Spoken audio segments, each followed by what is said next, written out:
বর্তমানে যে কোনো সরকারি ও বেসরকারি কাজে আধার কার্ড প্রয়োজন হয়। আধার কেন্দ্র থেকে নতুন আধার কার্ড এনরোলমেন্ট বা সংশোধনের পরে আমরা যে রিসিভ কপি হিসাবে এনরোলমেন্ট স্লিপটি হাতে পাই, ওই স্লিপের সাহায্যে কিছুদিন পর আমরা অনলাইন থেকে আমাদের আধার কার্ডের সংস্করণ ডাউনলোড করতে পারি।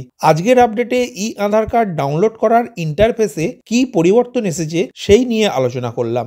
নমস্কার বন্ধু, আপনি দেখছেন আপনার প্রিয় চ্যানেল কুন্ডু টেলিকম, সাথে আমি অনিমেষ। আপনার কাছে ছোট্ট অনুরোধ, আপনি এই চ্যানেলে নতুন হলে সাবস্ক্রাইব করবেন চ্যানেলটিকে এবং অল নোটিফিকেশন বাটন অন করে রাখবেন এই পরিবারের নতুন নতুন আজকের আপডেট সবার আগে জানতে। ভিডিওটি আপনার কোনো উপকারে এলে অবশ্যই লাইক করবেন। চলুন শুরু করা যাক আজকের আপডেটটি।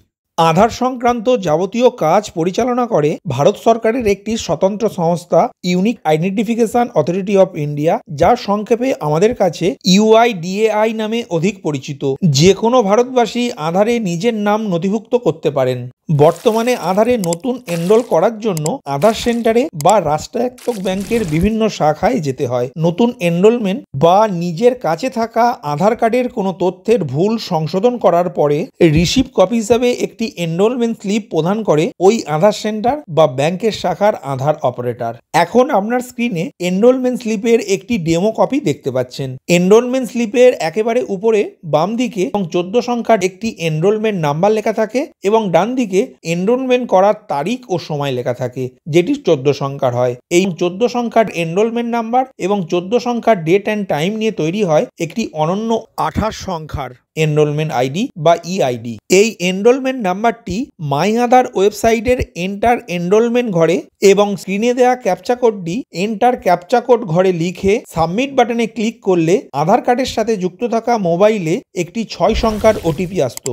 এই OTPটি এন্টার OTP ঘরে লিখে আমরা অনলাইন থেকে আধার কার্ডের সংস্করণ ডাউনলোড করতে পারতাম। প্রসঙ্গত, এই EID অর্থাৎ এনরোলমেন্ট আইডিটি লেখার সময় অনেকেরই গন্ডগোল হতো, কেননা এই 29 সংখ্যার অনন্য UID নাম্বারটি তৈরি হতো প্রথমে 14 সংখ্যার এনরোলমেন্ট নাম্বার, তারপর 8 সংখ্যার ডেট, তারপর 6 সংখ্যার টাইম নিয়ে। কিন্তু ডেট লেখার সময় একটি টুইস্ট থাকতো। সাধারণত আমরা দিন, মাস এবং বছর হিসাবে ডেট লিখি, কিন্তু EID নাম্বার লেখার সময় প্রথমে বছর, তারপর মাস, তারপর দিন লিখতে হতো। এটাই ছিল EID নাম্বার লেখার নিয়ম।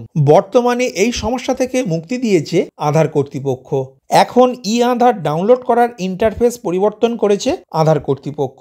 আপনার মোবাইল, ল্যাপটপ বা কম্পিউটারের যে কোনো একটি ব্রাউজার ওপেন করে myaadhar.uidai.gov.in এই কথাটি লিখে সার্চ করলে মাই আধারের অফিসিয়াল ওয়েবসাইট ওপেন করতে পারবেন, যেটি এখন আপনার স্ক্রিনে দেখতে পাচ্ছেন।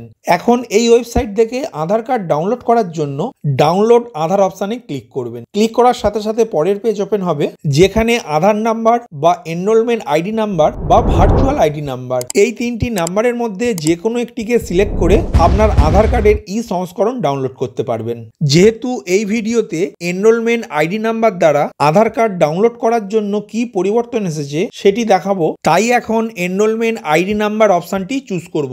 চুজ করার সাথে সাথে এই ধরনের একটি ইন্টারফেস দেখতে পাবেন, যেখানে enter 14 digit enrolment number, select EID date, select EID time এবং এন্টার ক্যাপচা। আগে এই ধরনের ইন্টারফেস থেকে আমরা আধার কার্ডের সংস্করণ ডাউনলোড করতাম, কিন্তু বর্তমানে এখন ইন্টারফেসটি চেঞ্জ হয়ে এই ধরনের হয়েছে, যেখানে এন্টার 14 ডিজিট এনরোলমেন্ট নাম্বার ঘরে এনরোলমেন্ট স্লিপের বাম দিকের এনরোলমেন্ট নাম্বারটি লিখবেন। এখন সিলেক্ট EID ডেট অর্থাৎ আধার এনরোলমেন্ট করার তারিখটি লিখতে হবে, যার জন্য এই ঘরের ডান দিকে ক্যালেন্ডার অংশে ক্লিক করবেন। এরপর প্রথমে যে বছরে আপনার এনরোলমেন্টটি করেছেন সেই বছরটি সিলেক্ট করবেন, তারপর যে মাসে এনরোলমেন্ট করেছেন সেই মাসটি সিলেক্ট করবেন, তারপর যে দিনে এনরোলমেন্টটি করেছিলেন সেই দিনটি সিলেক্ট করবেন। এরপর সিলেক্ট EID টাইম অংশে আপনার আধার কার্ডের এনরোলমেন্ট কোন সময়ে করেছেন সেই সময়টি সিলেক্ট করবেন। এর জন্য যথাক্রমে ঘন্টা, মিনিট এবং সেকেন্ড সময়টি সিলেক্ট করবেন। এরপর স্ক্রিনে দেওয়া ক্যাপচা কোডটি এন্টার ক্যাপচা ঘরে লিখে সেন্ড OTP বাটনে ক্লিক করবেন। ক্লিক করার সাথে সাথে আপনার আধার কার্ডের সাথে যুক্ত থাকা মোবাইলে একটি 6 সংখ্যার OTP আসবে। এই OTPটি এন্টার OTP ঘরে লিখে সাবমিট বাটনে ক্লিক করবেন। সাবমিট বাটনে ক্লিক করার সাথে সাথে আপনার ল্যাপটপ, কম্পিউটার বা মোবাইলে আধার কার্ডের একটি PDF ফরম্যাট ডাউনলোড হবে। আশা করি প্রত্যেক আধার গ্রাহক এনরোলমেন্ট স্লিপের সাহায্যে আধার কার্ডের সংস্করণ অনলাইন থেকে সহজেই ডাউনলোড করতে পারবেন। ভিডিওটি প্রথম থেকে শেষ পর্যন্ত দেখার জন্য ধন্যবাদ। এই ইনফরমেটিভ আজকের আপডেটটি আপনার বন্ধু ও পরিচিতদের জানাতে বেশি বেশি করে শেয়ার করবেন, আর অবশ্যই কমেন্ট করবেন ভিডিও সম্বন্ধে আপনার কোনো ডাউট বা জিজ্ঞাসা থাকলে, এবং আপনার কোনো মতামত জানাবেন। ভালো থাকবেন, সুস্থ থাকবেন।